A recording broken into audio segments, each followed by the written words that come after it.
World Financial Group offers entrepreneurs from all backgrounds the opportunity to start their own business on a level playing field. Dr. Yana Woodhouse, receiving the WCM Wall Street Pioneer Award by the United Black Wall Street of America, Inc., is one of those entrepreneurs. I see WFG and TFA as a place where African Americans with an entrepreneurial mindset can flourish. And the bonus, we help families and serve the communities across the country. To learn more about us, go to worldfinancialgroup.com. We are the sons and daughters of the soul. We are resilient and forever forward-thinking. We ask for nothing else than the opportunity to live and to create the lives that we were meant to live. We want nothing but an equal chance at options and possibilities. The same possibilities and options to live out our potential as our fellow man. We want to be heard, understood, and expressive in our reality. We are the future. We are the creative. We are here.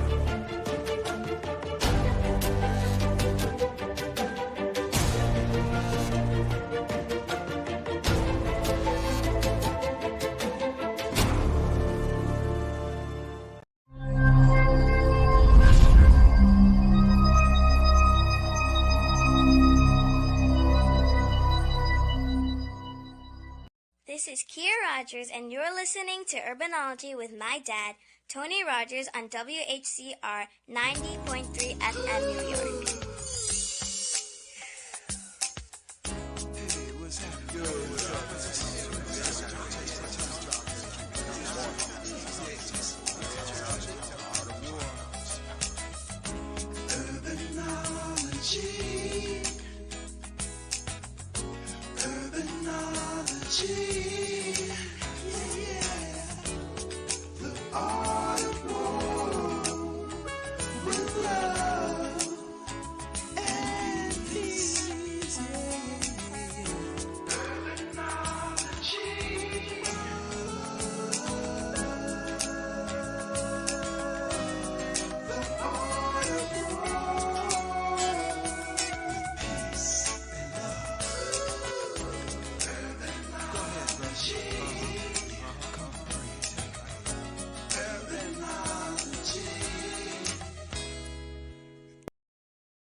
Good afternoon. Tony Rogers, your host for Urbanology, the Art of War. And for many of you who may not know, William Anthony Rogers is my birth name. It's kind of a play on words. And I taught the Art of War for many years at City College, which was my second home for a long period of time. This is going to be a very interesting show today. All of the shows are interesting, but I have some special guests. Of course, I am quite honored to have the ability to have our mayor for the city of New York to be a guest to talk about what I suggested, positive things, because we always hear about negative stuff that's going on. What we don't always hear about is all of the positive things that take place. And I just was at viewed a press conference that the mayor had with New York One this morning. And I was just looking at the people who were sitting around him, and they definitely represented what New York looks like. And there were a number of women too. So that was also something that I have always learned, that if you have women who really are interested in working, sometimes it's good to have them do things, because they take care of business sometimes even more so than some of the men. But nevertheless, my first guest and my second group is I have Nelson Vails, 1984 Olympic cycling silver medalist. They're coming on Richard Cox to promote the Father's Day, the annual Father's Day Skyscraper Race. And that's an interesting program. This takes place, it's longer than Harlem Week. I think it's 52 years now. And Nelson was a messenger and rode so well that he was put into the Olympics. But nevertheless, that's another story. That's the second half. Well, now I have the honor to introduce Mayor Eric Adams. Hey, brother, how are you? Good to be on with you. And I always have my tie crooked, so it's good to see it, right? Hey, brother, I'd rather for your tie to be crooked. We could always straighten that out. I was looking at your income video, and it just gave me an idea. That little snippet that I saw showed the fullness of you, from your martial art to your meditation and healing, all of that. And people sometimes they see a one-dimensional approach and don't realize that there's a fullness to us. I may be the mayor, but I'm also a dad. I'm a son. I meditate every morning when I get up. I pray every morning when I get up. I do my breathing exercises. I focus on interacting with people. And your video just really, I told my team here, one of my guys, Noah, that, we need to do a little snippet that would just show the fullness of being a mayor and what that means in the most important city in America. Well, Soul City can probably help do that. But that's important because people tend to know me from Harlem Week and the Greater Harlem Chamber of Commerce and all of that. But just like you, I got so many calls when they found out that you were a vegetarian. They saw the show and they said, "Wow, he's a vegetarian." I said, "Not only is he a vegetarian, is that before he went that way, he almost died. Went blind, was overweight. He looks so good now. I was like, you know what? You should have seen him a couple of years ago when we were hanging out in Brooklyn." And I like to call it plant-based, where you want to get as many whole foods in your diet, and it's when you see people eating poorly, it's really not their fault. We have just been bombarded with misinformation. I mean, when you think about it, as you stated, doctors told me I was going to be blind in a year. I was going to lose some fingers and toes. I had an ulcer, high blood pressure, high cholesterol, the whole American package. And just simply changing my diet, man. My vision came back in like 3 weeks. My ulcer went away. My nerve damage in my hands and feet went away. I lost, some, challenging pounds, and it was just, food. So, folks need to know, because they were telling me that, listen, your mom was diabetic, so Eric is hereditary. It was never my DNA. It was my dinner, It was your dinner, that's true. Dinner, and I changed my health. And it's about educating people to that. And you're right, that's why it's important to me. Every year I had to stop during the pandemic. I have a Harlem Holistic Wellness Week, and I use all of those things, the chamber and all of that stuff, to promote holistic wellness groups. And we're partnering now with the Uptown Grand Central. They just did a wonderful event. There's so many wellness groups that are in Upper Manhattan, all over. The pandemic had a great influence on people wanting to see how they can stay healthy. So. Right. And the optimum word, and I'm writing that down, is wellness. Yeah. Because we often think about health, physical, but just as we have a body, we also have anatomy of our spirit. And the question is, you can't have obesity in either area. If you are obese spiritually, it's going to impact your mind. Mental health is crucial, So I would love to tap in some of those wellness groups, and we need to build this whole city of wellness. Well, we can do this. Matter of fact, this is another conversation, but I was so impressed about what the Uptown Grand Central did. I wanted to partner with them and have some wellness workshops, even at the Renaissance Hotel. Before I let you, this is your show, and I don't want to use it. However, as president of the Harlem Tourism Board, there were a couple of things that I had to say, else my board would not have let me do that. He said, "You're talking to the mayor. You know, we're trying to get the Harlem hospitality and tourism thing going. You got to say a couple of things. One is there is a company in Harlem, Club Cart Tours.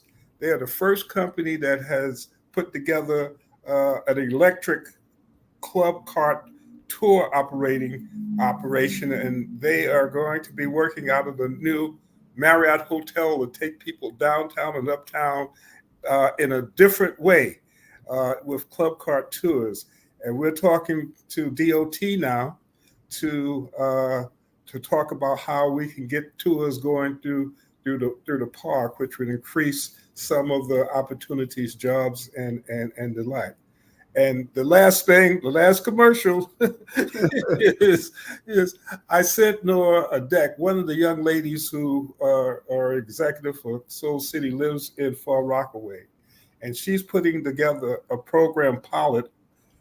I didn't know Far Rockaway had the largest boardwalk in the country, but they're putting together a program to provide digital information about the swimming, the when you should go in the water. And I know that one of the things I want you to talk about is now we're going to get a lot more lifeguards, right? But this digital thing is an interesting one. So those are the two things that I had to do. You know, when you are able to talk to the mayor, I have a whole list, but I said, no, I can't do that because he won't want to come back on. but there are two, things that I really had to do. And of course, the classic, Nelson Vails is a 1984 Olympic champion, cycling, silver medalist. And every year, I don't know whether you know about this, but every year people come from around the world to ride around Marcus Garvey Park because it's the same measurements as one of the Olympic courses. And Nelson was a messenger.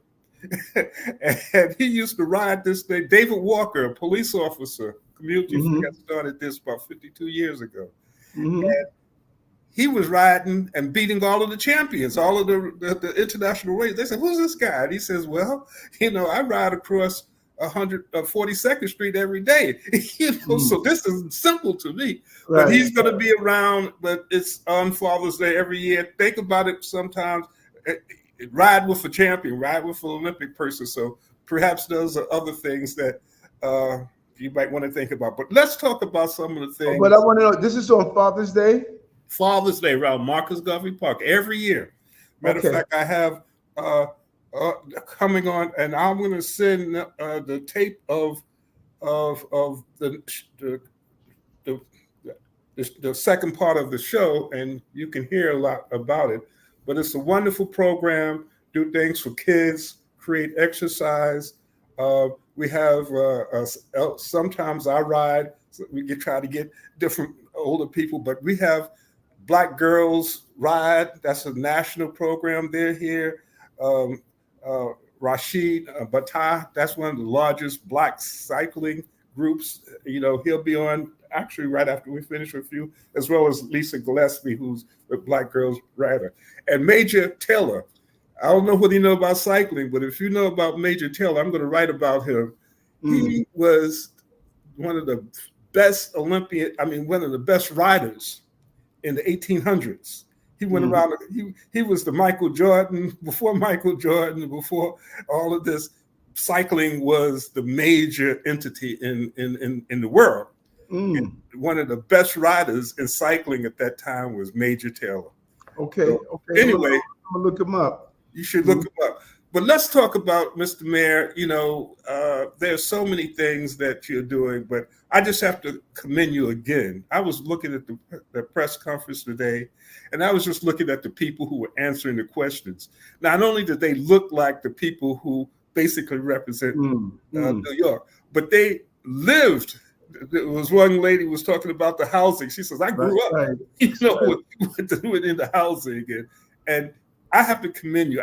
I've been for 50 years dealing with different administrations, but this is the first administration that has had the type of diversity in leadership positions and women of color in leadership positions that ever was in New York City. And I'm using this platform to make sure that people know about that. But this is your show. Tell us what you want us to know, Mr. Mayor. And you're right, because visualizations are important, and that is why we do those off topics press conferences, and so people can see. Sometimes you think of the mayor, but this city is currently being run by women for the first time. Five deputy mayors, the first Filipino deputy mayor, the first East Indian deputy mayor, the first Trinidadian deputy mayor, the first woman of color to be a first deputy mayor. When you look at the first chief advisor of color, only the second chief of staff of City Hall. Camille is the second one. The first one was under my mentor, David Dinkins. And look at the fact the first police commissioner of women of color that was here. The first fire commissioner was a woman. The first deputy commissioner of intelligence is a woman. But when you look at that, it was not important for me only to put women in places. We had to show the results of running a city of this level of complexity. And we are doing that. In spite of highlighting the worst things that ever happened in a city of this size every day. I mean, if it bleeds, it leads. We got that. That's just the nature of the beast. But when you dig through the layers, it is unbelievable what their personal narratives and lives have allowed them to use their positions of power to impact the lives of others. As Deputy Mayor Maria Torres Springer stated, she says, listen, when I talk about subsidized housing, I'm not talking about it from some place of Ivy Tower. I grew up on it. She grew up on it, yeah. When you hear Sheena Wright talks about her personal story and what her mom's role was around fighting against HIV and AIDS in the Black community, it's a real narrative of having her here. Deputy Mayor Williams Isom, she talked about her personal journey of dealing with breast cancer. Now she's in charge of Health and Human Services. But when you dig into the narratives of our leadership, you're seeing not only do they look like the city, but they have the stories of those who are in the city, including yourself, Mr. Mayor, which is interesting. I was astounded today to hear the numbers, the increase of numbers based on this whole border issue and this immigration issue, as it relates to the numbers when you first came into office that you had to manage as far as with the shelters, and it was like triple the numbers that are here now. And of all of the things that you've been able to do, to be able to keep the city running at some level with all of those thousands and thousands and thousands of people coming in every day, to be able to have to deal with them. Right. That's a hell of a task. And I have to commend you and your people for doing that. And just think about it for a moment. People think that, okay, the border crisis has settled. No, it has not. We're just managing it. To get roughly 5,000 people a month, 1,000 a week to find housing for them. We've received over 200,000 people. That's the size of cities. It's over 1.5 the size of Albany. And to be able to do that, look at other cities, and you see what's happening in other cities. And I take my hat off to my colleagues across the entire country, because they are fighting to get the help they need. And here's the real danger, Brother Rogers, is that we saw an example of that danger of the migrant and asylum seeker who shot 2 police officers. He's in the country. He can't work because he's not allowed due to federal rules. He can't enroll in college and get any subsidized college tuition. He can't do all the basic things. So what else are they going to do? I mean, think about this. They got to live, right? People got to eat. And unfortunately, some people do illegal things to eat. And when you have there's nothing more dangerous than a desperate person. And if we don't get this issue resolved and make sure that we manage our border, give the funding to our local municipalities like Chicago and Denver and others and New York, this problem can continue to grow at a very dangerous rate in our country. And I mean, New York is a city so nicely named it twice, but I don't think any other city or any other mayor would be able to have been able to deal with what you're dealing with and look as good as you do now.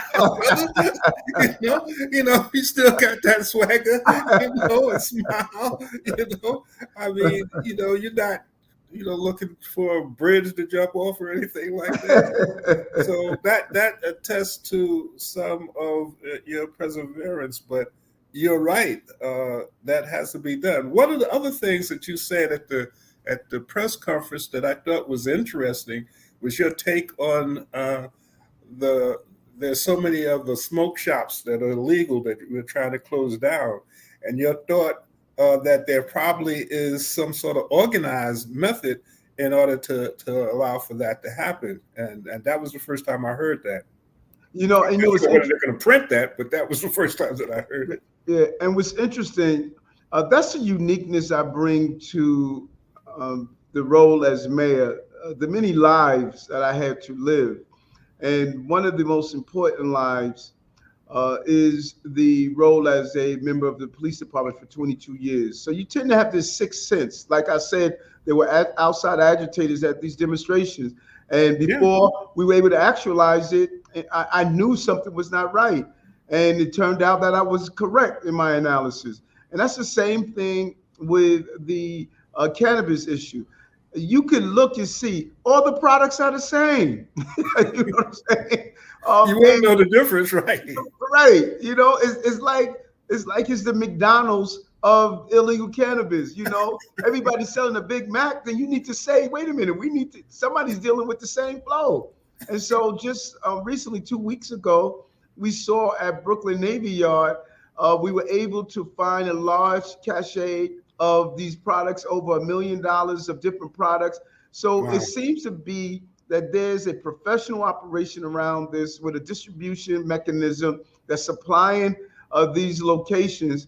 And so we have to go to the source of this and make sure that we not only close down the illegal shops that we're doing, we've inspected close to 500, closed down over 300.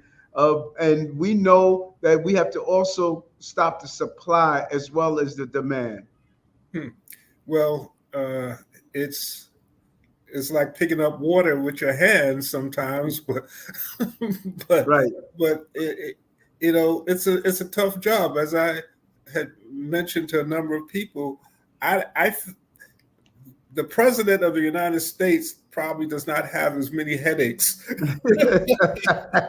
on a daily basis, because he has a lot of people who, out there in front of him, but, you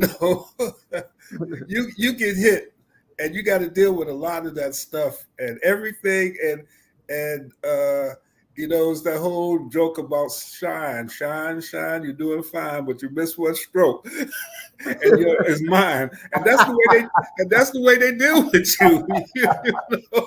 And what's interesting, as you do the analogy of the president of the United States, the president of the United States, any president is not touchable. You can't reach out and touch them.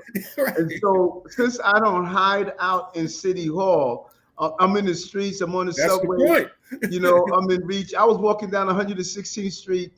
And in Harlem the other day, last night. They told me, I got the sighting. We got the sightings that you were in town. Yes. You know how we do in Harlem. Yeah, and it's that feel that people, when you are hurting, if you can't reach the person that you complain to, you have a tendency never to know it. But since I'm in such close proximity, people share, their anger. And you know what? No matter what happens in the city, they don't say, hey, the president dropped the ball. They say the mayor. Like, people think especially if it's a black mayor. They think I'm in charge of congestion pricing. I'm not in charge of congestion pricing. I don't control the MTA. I don't, brother stopped me a couple of months ago, and said, I'm getting a divorce. It's your fault. So, I'm blamed for everything, brother.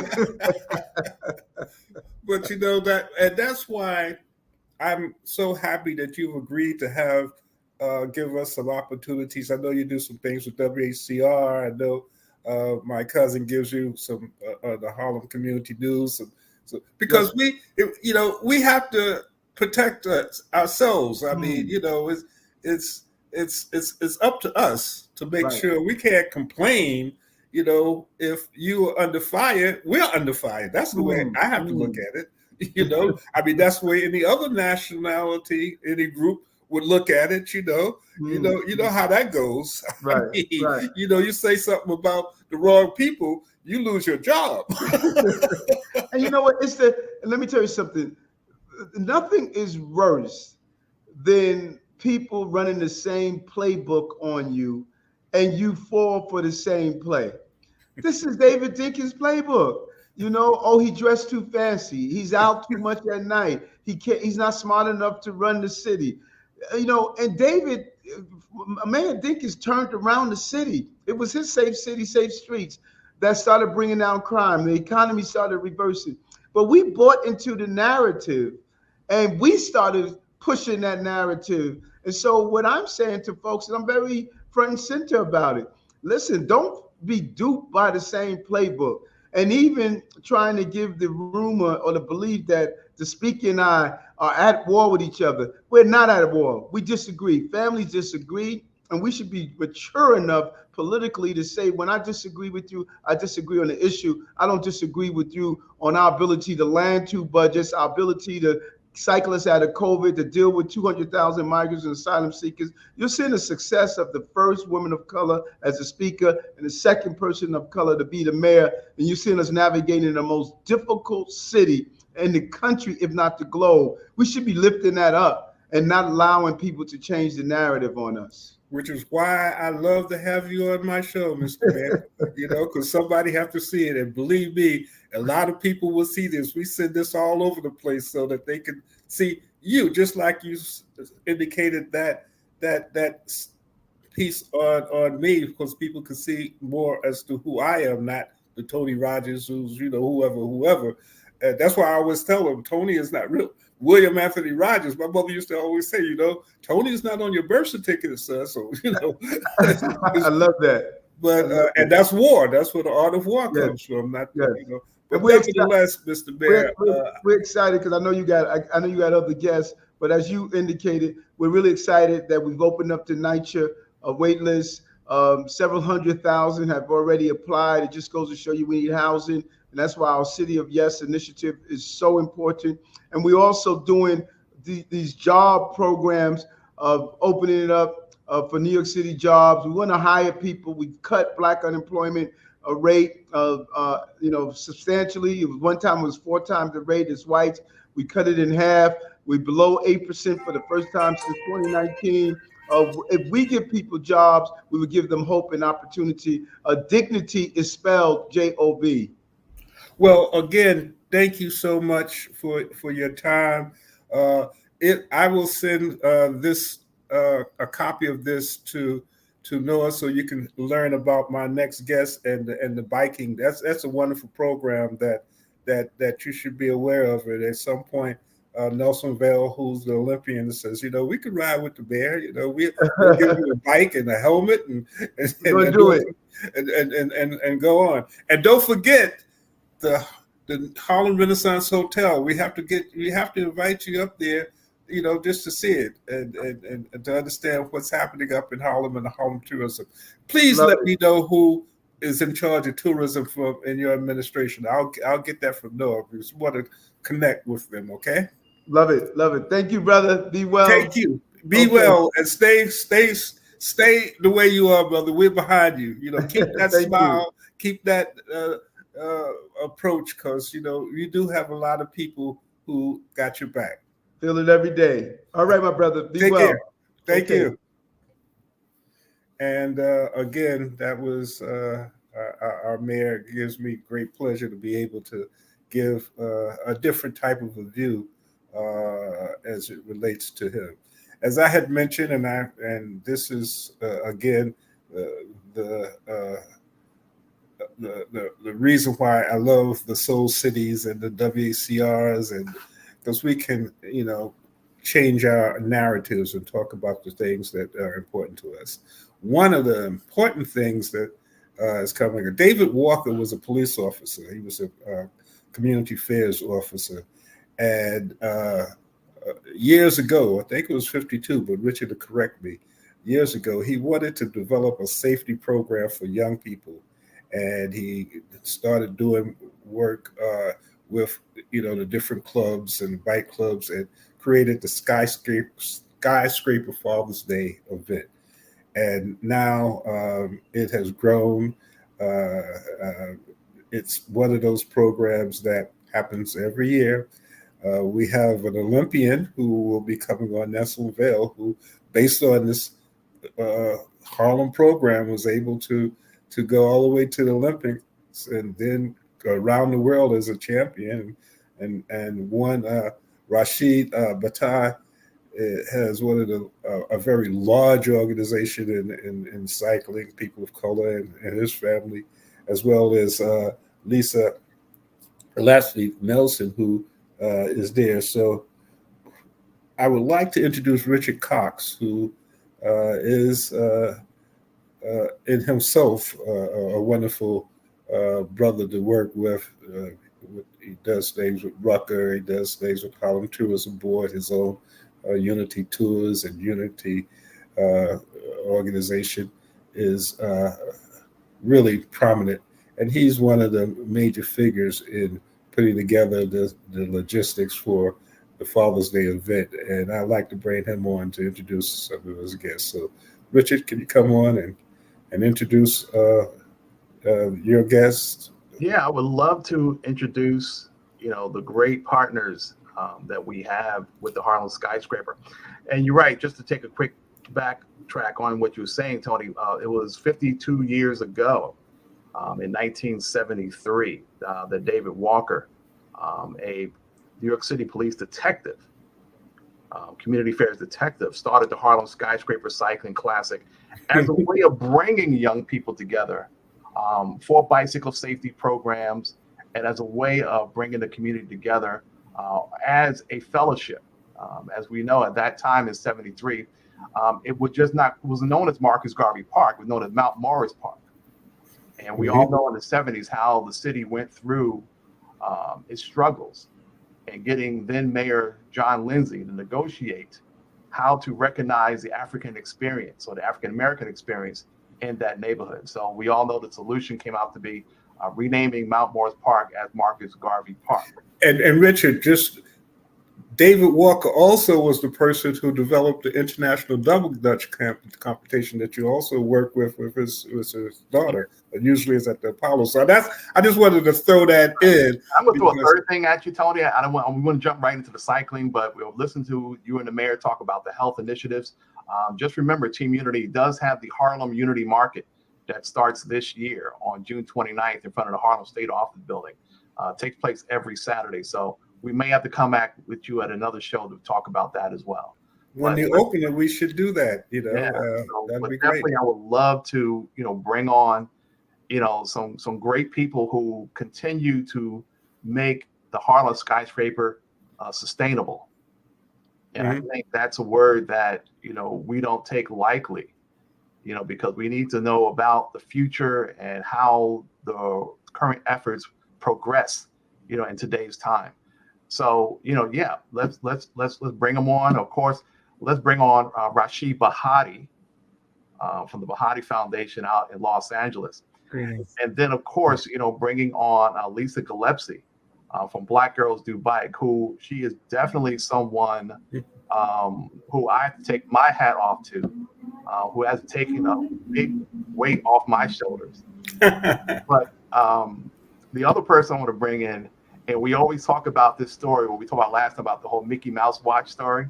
But anyway, love to bring in, United States Olympic champion, from 1984, Nelson Vails, a Harlemite in his own way. So, Tony, I'm going to turn the microphone back over to you. So you can go ahead and start asking the questions. And, we're here to talk about the Harlem Skyscraper Cycling Classic. Well, one of the things that I like to do is, again, to let people know about, we'll use Nelson Vail to kind of close out, even though he could jump in whenever he wants to, because that's why we call him Cheetah. He's fast. But Rashadi, tell us a little bit about your foundation, and then Lisa, tell us a little bit about yours, and then Nelson, you could tell us about how important you feel the skyscraper, what it meant to you, and why you still hang in there now that you're famous and known around the world. Well, Tony, thank you so much for having me on your program. I think this is an excellent opportunity to talk about the Harlem Skyscraper, but just to give you a little background about the Bahati Foundation, we're based here in Los Angeles, actually. And the foundation was founded by my son, who's a 10-time U.S. champion cyclist. His name is Rasan Bahati. Founded the foundation over now going towards 14 years ago. And our mission is to work with underserved youth in the community, getting them access to competitive and non-competitive cycling opportunities. And we provide those opportunities through the foundation. One of our outreach programs, which brings us to New York every year, we started a relationship with the Harlem Skyscraper.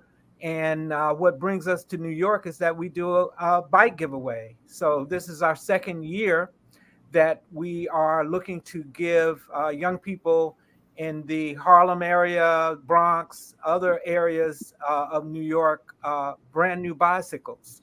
So we're very excited about that. And we're excited about our relationship with Black Girls Do Bikes and with the organization called Friends of the Children, which is based there in Harlem as well. So these allegiances and relationships have been really building over the last couple of years, and we're really excited to work with everyone there in Harlem. Well, what we'll do is either you or Richard probably will need to let us know how and who can qualify for these bike giveaways and when they're going to take place. Because I know I got two messages now. Where, when, what's so? Okay. So Yeah. when you threw that out there, we got to do something with that. But go ahead. No, I was just going to indicate that normally when you say those types of things in an open forum, people want to know how can I get a bike for my child or what have you. Typically, what we've done in the past, this would be our 7th year here in Los Angeles with an annual bike giveaway. We give away 200 bikes plus a year here in Los Angeles. Wow. And the way we handle that, though, we look at what Richard was mentioning, sustainability. We look at ways of engaging young people in the sport of cycling. So it's not just giving away a bike and we never see the child again, but we want to work with them consistently and matriculate them through a process that gets them engaged in alternative mobility, as well as possibly competitive cycling. So just as my son started when he was 11 years old at the Velodrome track, the same one where Nelson actually won his silver medal in '84. So we look at those kinds of things. So there might be a way for a young person to get a bike. However, we like to work with organizations that are already established in the community, and we bring those young people through that process of getting a bike. Sounds good, and we'll talk about that. But I know that's going to be something that people will. Richard is smiling because he knows too. I'm going to send him to Richard. Black Girls Do Bike. Tell us a little bit about Black Girls Do Bike, Lisa. Well, and also thanks for inviting us to this platform. I'm Lisa Gillespie. I'm one of the leaders of Black Girls Do Bike New York City. We are part of the community of cyclists and have chapters literally all around the world. So we have worldwide more than 25,000 members. Our cyclists range anywhere from cyclists who are commuters to cyclists who are competitive, everybody in between. The age range of our cyclists is anywhere from mid-30s up to 70s, and cycling is the kind of activity you can do forever.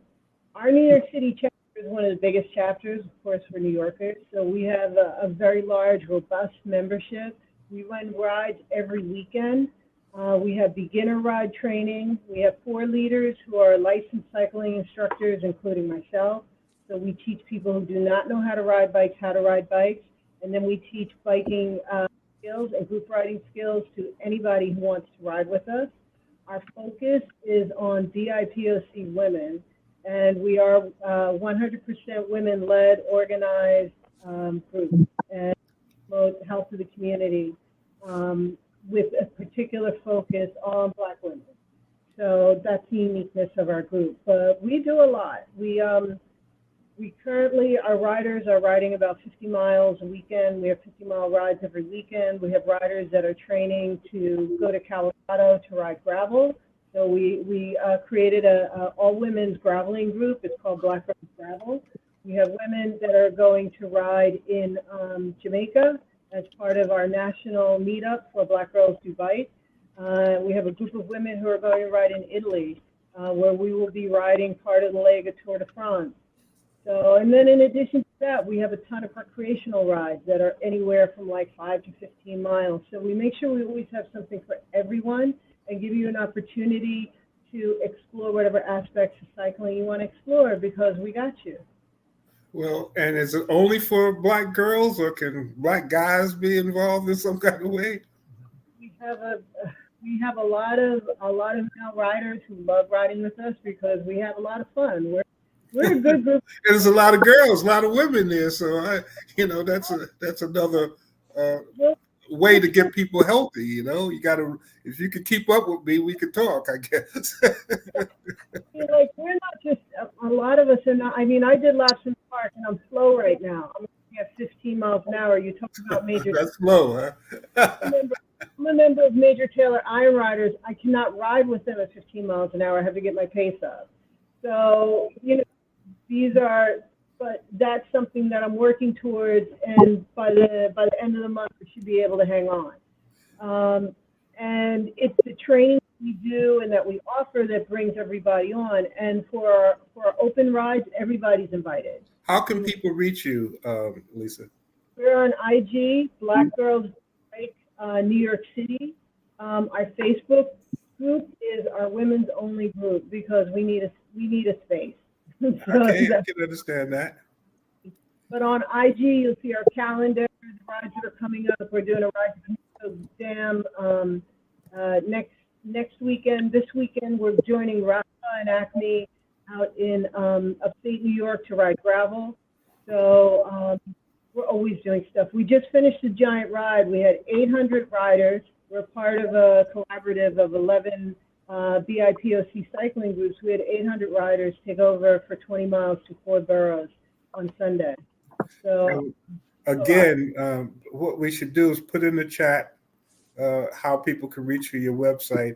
And now my good friend Nelson Vails, who's a legend all over the world, you know. I want to say thank you. Thank you, Tony. And this man, as the story goes, you know, as more people tell the story, the more grandiose it gets. But the way I got it was that you was a messenger, and you used to be zooming through Manhattan all of the time, and David Walker invited you to ride in this competition with all of these professional riders, and you kept winning. And they was wondering, well, how can you do that? And you said, well, riding in New York City was my foundation. If I could ride across 42nd Street midday, I can go any place. Well, I'll tell you this. I tell you, Richard can only tell you the true story, how we got started. It's how we got here. It's not how I got here. And also, I just wanted to step in real quick. Lisa, I'm so proud of you because you had such a big animal to work with all the girls that came for the 5 borough tour. and that's out of your chapter. So that was a real big deal you dealt with all the visitors. So that was really good job you did. So we had 65 riders. yeah, you know. Mm-hmm. And that's important as it relates to all of the health and wellness stuff.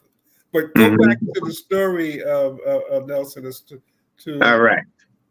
Well, the story begins. I don't know. It was Richard and I as kids before the messenger thing even started. So we were a bunch of kids riding our 5 speeds, our bicycles through Harlem, up and downtown, through around Central Park as a bunch of. We were like the little rascals, I guess. But once Mr. Walker put this thing together, you know, we were all gangsters racing against each other in a closed forum per se.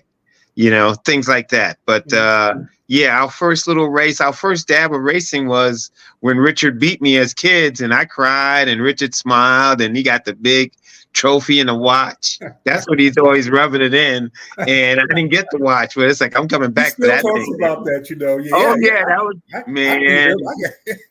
I got him. You don't know. I had to practice a whole year to come back for that one. That was revenge. Yeah. That's what Richard said.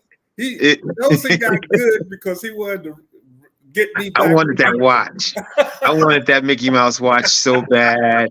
You know, after a while, they weren't involved. You know, but still growing up and becoming a young adult, I had an opportunity to learn to race my bicycle through the local club out of Central Park.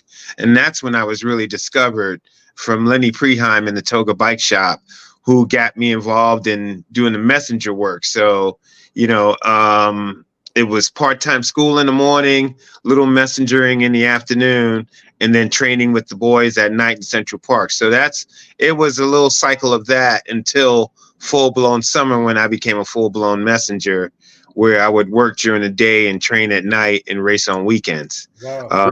So it's really nice to be one of those OGs that some of the kids learn that I'm still alive from their messenger days. Some of that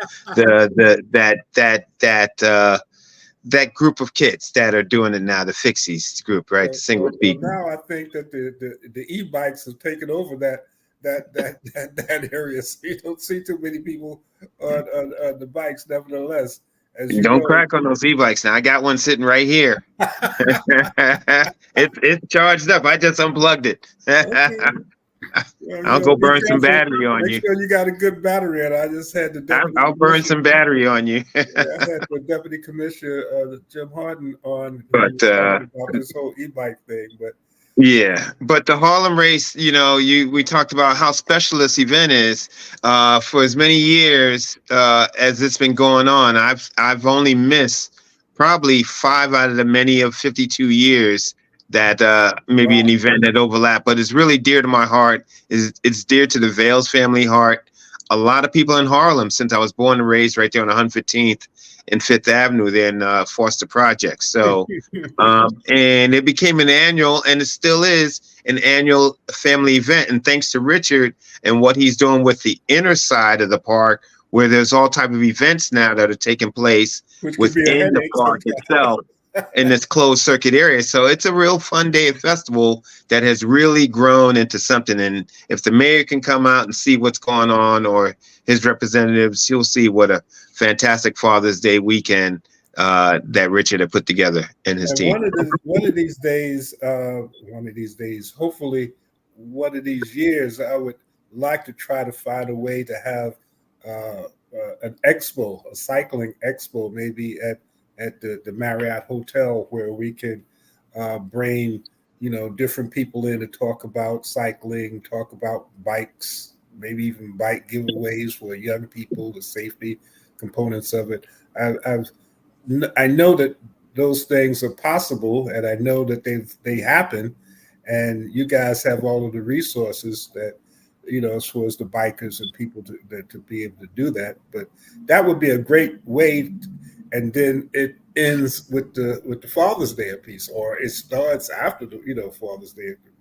But those are, you know, sometimes I get carried away with my my visions, but I think that can be doable, and I believe that this year, you know, not this year, but the next couple of years, it'll probably be important to make happen. And hopefully, in his second term, the mayor will be able to help sponsor some of these things as far as giving the seal of approval as relates to cycling, because he does have a very strong health platform as relates to being a vegetarian, being exercise, and all of that type of stuff. So I guess he won't make it to our little excitement, our little promotion event that Rich and I are putting on on 125th Street coming that weekend. Rich can tell you more about that. I'm listening to everything, and we're right. Besides the sustainability, following sustainability is growth. So all you're hearing today, Tony, is the beginning of a new growth. Bringing the event to different aspects, different avenues, different levels of exposure. So yes, we're doing a promotional event along with a new sponsor. Just moved into Harlem, Raising Cane's Chicken Fingers. So well, maybe there are some folks out there, including the mayor, who might not be able to engage in the eating aspect, but you can definitely engage in the community aspect. Like the same situation you just talked about, us bringing together some sort of cycling aspect back to the Marriott Renaissance Hotel in Harlem, expanding that concept, bringing that more into community context. There are so many different areas of growth that this event could actually mature to. And that's what we're looking at. That's why these folks are here with me in this room, because, there's different visions from different aspects. We have to take all of our collaborative resources to bring them together for one direct mission. And I think that's what we're on the verge of doing again. Well, around the world, cycling has been a tremendous tourism draw. And as you talk about, as far as in France and in many, many locations. So I think that as far as the Harlem tourism and hospitality industry, we are ripe for that type of a conversation. And fortunately, you have people here who can spearhead and be the foundation of something. Well, let me jump in a little bit further. We always talk about Europe when it talks about cycling. Let's talk about Africa, and how the sport of cycling has matured and developed on the continent of Africa. We can't sleep on this. And if you're a person in the cycling industry, whether you're a promoter, whether you're a bicycle manufacturer, whether you're a parts manufacturer, any part of the cycling aspect or any part of the sporting aspect, you cannot leave out the continent of Africa in this century. So we're also looking to collaborate with groups, on the continent and bringing them to Harlem to race in future events. And some have already competed already, but bringing them on a grander scale. Like I said, once again, a new area of growth that could be collaborative for not only for the community, but also for the tourism industry as well. So there's other opportunities out there. And let me jump in real quick. I apologize. Let me jump in real quick, because as you just spoken on that same subject of Africa, Mr. Bahati here, Mr. Rashid here, has great contacts with what they've been doing out that way.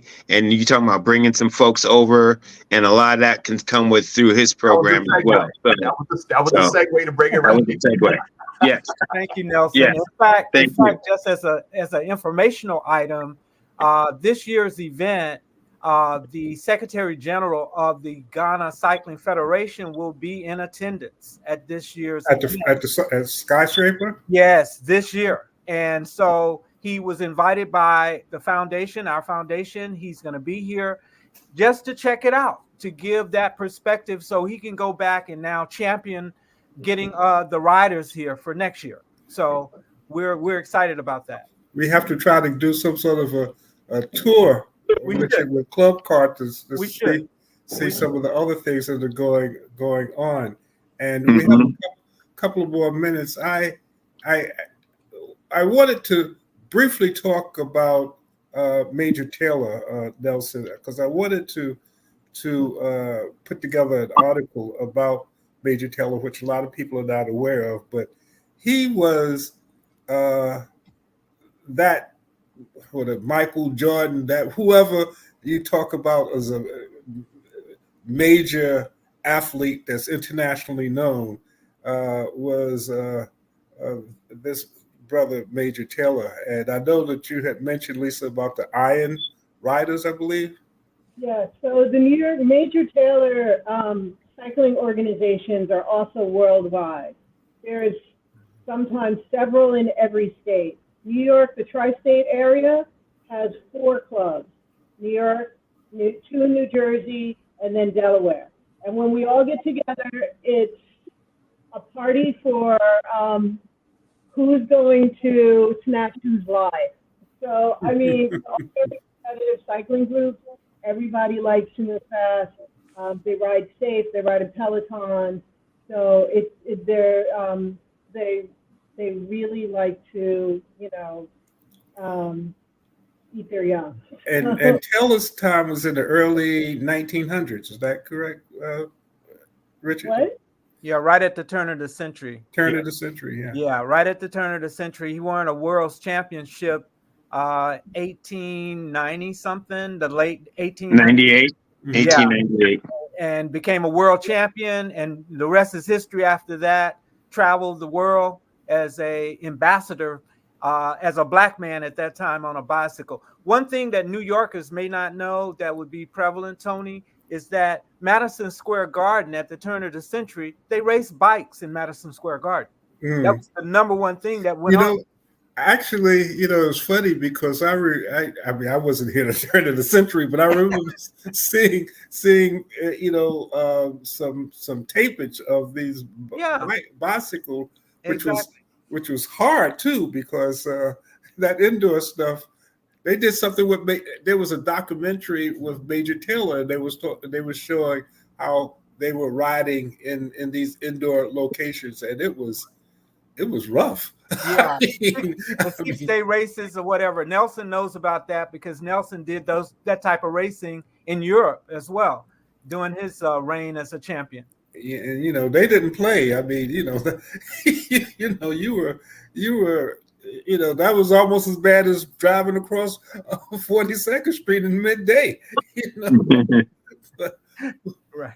But Richard, before we give you're having some sort of a press conference.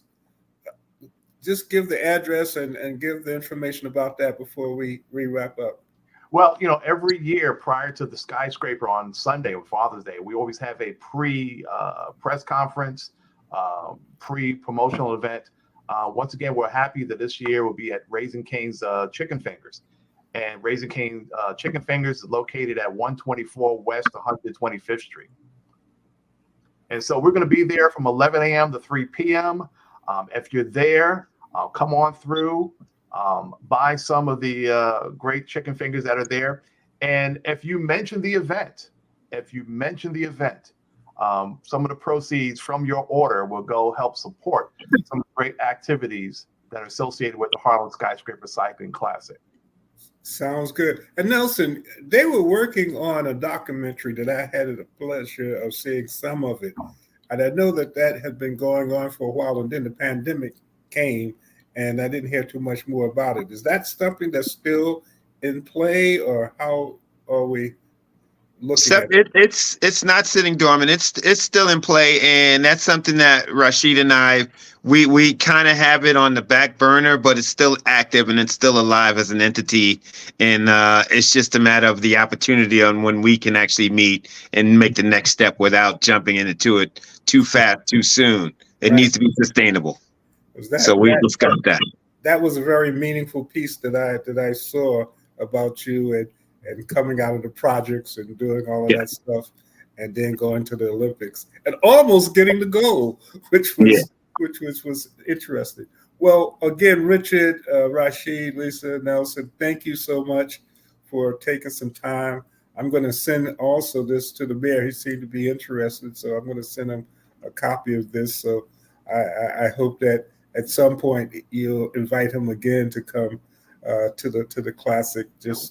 For the record, we invite Mayor Adams every year, just like the previous mayors of New York City. We're just hopeful that this year that the mayor, even if he stops by to shake a few hands and just enjoy the festivities and meet some of our special guests coming through, we definitely appreciate it. How many countries would be represented roughly at this point? You know, I'm actually looking through the registration now. We have at least a dozen countries already represented so far in the registration, but we do have a large contingency of folks coming up from Florida. From Florida, huh? From Florida. Mhm. Is there a team coming in from China? I think you had mentioned that before. Is that So still we happening? invited several international teams. Sometimes they don't make their arrangements until the very last minute, but you know everything is still in process. We still have a few days left for registration, and you know this week and next week is the big push. So we're going to see our numbers pretty much triple over the next 10 days when it comes to registrations. And that's, again, for those who might know, the starting line was 122nd Street, 121st, 121st Street, and Marcus, what is Montmartre Park? Parkway, right. And that's on Father's Day, so it's a wonderful place to come. And there's a lot of activity in the park that's going on. So for dads, you know, or you want to take your dad someplace where, you know, you can have a family event, this will be a wonderful place to go. I look forward to seeing all of you. Lisa? Yeah, I just want to say that, you know, Rashid and Bahati Foundation and Black Girls Do Bike are putting on the children's race. So What's that? I'm sorry, I didn't hear you. Yeah, they're putting on the children's race. Oh, the children's aspect. Like I said, remember that big weight that's been taken off my shoulders? Right. You know, these two people have definitely helped with that. Because after my hat goes off to Lisa Gillespie of Black Girls Do Bike. What time is the children's race? Do you know at this point? Yeah, it'd be roughly about 12 noon, 12:30ish, right after the Masters race. And how do you register for kids? Yep, about 11 a.m. to register. Then we're going to have a skills clinic for all the kids. We're hoping to get every kid a T-shirt, but every child will get a medal. And we also have a first and third place medal. And what's the age limit, Lisa? Toddlers on their little push bikes up to 16. Yeah. Okay. All right. And like she said, you'll be able to register in person at 11 a.m., starting at 11 a.m. on that day. On Father's Day. So dads, take your daughters, take your sons, and we'll see that. And toddlers with their push bikes, huh? Yeah. Okay. Well, thank you guys. We're running out, and I appreciate you for taking some time and talking to us today, talking about the class with Richard. Obviously, if you're in town, we're having a Harlem Tourism Board meeting on tomorrow at the Renaissance Hotel, and I'm sure Richard will be there to do a presentation. It starts at 6:30. Please, come through if you can. And we look forward to seeing you next week. Summer is almost here, so we'll be ready. So thank you, Richard, Rashid, Nelson, Lisa, thank you so much. And at this point, this is Tony Rogers signing off. Hope to see you next week. Take care. Bye. This is Kia Rogers, and you're listening to Urbanology with my dad, Tony Rogers, on WHCR 90.3 FM New York.